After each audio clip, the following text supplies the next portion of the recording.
कल मैं जब बाज़ार गया तो कुछ चीज़ें जो मैंने नोट की वो बड़ी परेशान कुन और बड़ी हैरान कुन थी कि ऐसी ऐसी रोज़मर्रा की चीज़ें, ऐसे फ्रूट्स जो कि कुछ दिनों पहले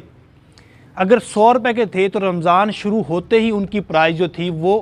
300-400 रुपये किलो होना शुरू होगी। और ऐसी सब्ज़ियाँ जो कि कुछ दिनों पहले तक तो एक नॉर्मल सी प्राइस में थी तो उनकी प्राइस जो थी वो दुगना तिगना हो गई। तो ये देखकर बड़ी एक अफ़सोस की बात, अफ़सोस होता है एक ऐसे मुल्क के अंदर, एक ऐसा मुल्क जो कि इस्लाम के नाम पर बना है, ऐसा मुल्क जो कि ला इलाहा इल्लल्लाह के नाम पर बना, ऐसे मुल्क के अंदर ये चीज़ें होती हैं। इवन कि ऐसा तो एक नॉन मुस्लिम कंट्रीज़ में भी नहीं होता। जैसे रमज़ान आता है तो वहाँ पर डिस्काउंट लगना शुरू हो जाते हैं मुसलमानों के लिए, मुसलमानों को फैसिलिटेट किया जाता है ताकि मुसलमान अपने इस मुबारक महीने के अंदर